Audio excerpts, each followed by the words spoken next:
tell us the story of the origin of the center. After 9/11, we had a speaker on our campus named Parker Palmer. He came 2 weeks after 9/11, and we had our whole faculty and staff in this big auditorium. And he told a story that changed our lives. That was a year in which we had a theme, from success to significance. We always have a theme at Kennesaw for the year, and the theme was a good one, from success to significance. And he spoke to all this large group, and he told the story of a man emerging from the first tower as it went down.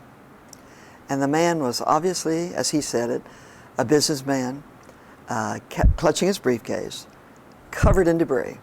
His face was cut, and a police officer came over to him and said, "Sir, you're in shock." And the man brought himself up to his full height and he said, "I'm not in shock.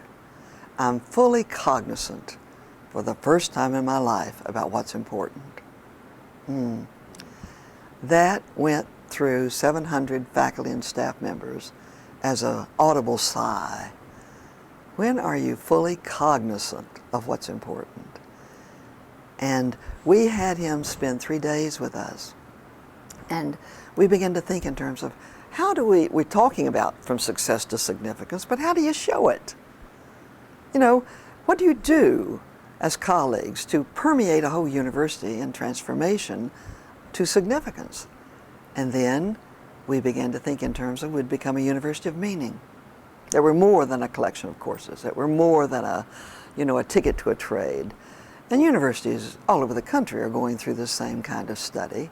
How do you become universities of meaning? So we called people together at our university. What do we do with this? How do we become a university of meaning? And of course, our emphasis was on ethics, ethical leadership.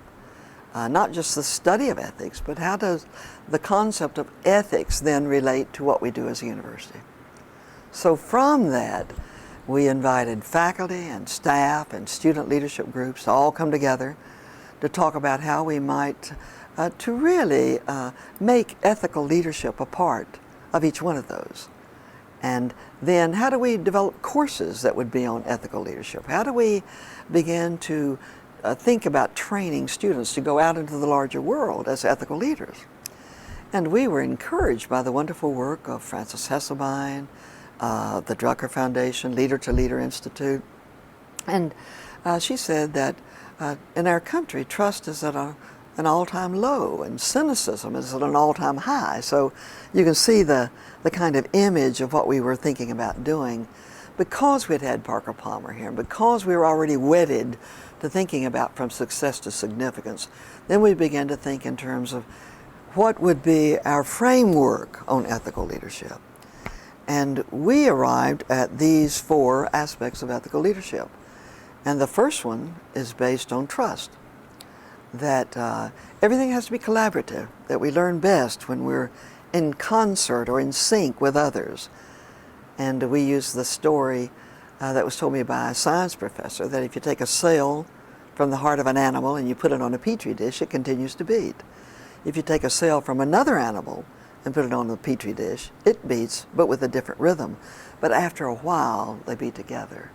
So we likened that symbolism for trust, collaborative, cooperative.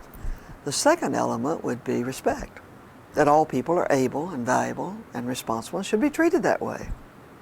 And if we were to treat them that way, how different the world would be. And then the third one was optimism. And optimism means that you have untapped potential, if you can just find a way to bring it out. And then the last one was intentionality. And this is where we began to focus on how you deliberately, intentionally make it happen. And we used the metaphor of a starfish, that a starfish can open up an oyster shell very quickly, but it does it by exerting 5 pressures. And so we used this concept of the starfish and gave it a name, and it's the rays, people, the place, the programs, the policies, and the processes. So if you have all those working together, then you can systemically, intentionally create change. So that's a long way around to tell you that we developed programs that would be on ethical leadership. And people got it. I like to hope so. I think so. This is a great group of faculty and staff. That the people, we would concentrate on ethical leadership and what are the principles of ethical leadership. The place would be hospitable, inviting for diversity. The programs would be how we could use ethics across a curriculum, how we could develop leadership programs for students and faculty and staff. And then the policies would have to follow that or be a part of that. And then the process is all in sync. It's an intentional form of leadership. And so from that then, we were so fortunate to have two people that we went to who saw that vision, loved the idea of a university dedicated to the principles of ethical leadership. And it was Russ Umpenhauer and Dennis Cooper. They were then with RTM, Results Through Motivation. And they gave us the money to really develop this institute that would be university-wide, and they gave us some money for a distinguished chair. So they're the ones that I'm very grateful to, as you can imagine, for catching the vision and honoring us with the strong principles that they had in their company, and that we wanted to model the inspiration of their lives and of their work by naming it for them the RTM Institute. This institute gives you a platform Yes.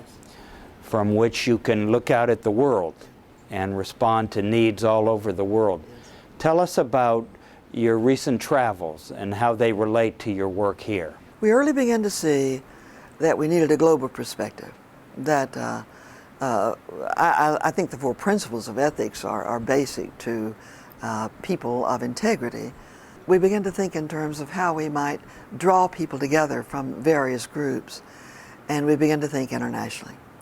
And one of the ways to think internationally is to put ourselves into a position in which you can go to an international setting and then to be steeped in the concept of globalization by your very presence. And we chose to go to Oxford with a group of presidents who were also interested in this at other universities. So our university reached out to other universities, invited them to join us, and we picked intentionally Oxford.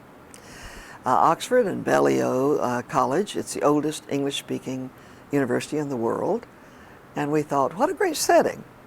You know, we're going to be steeped in tradition. We went to Oxford. This was our program.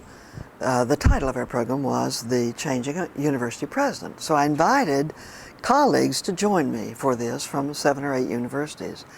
And we worked all week, and this was a preamble that we came up with. And the preamble was the global ethics and the changing university presidency, how we were to be leaders that would be very much focusing on the beliefs and values and attitudes that were ethical in principle.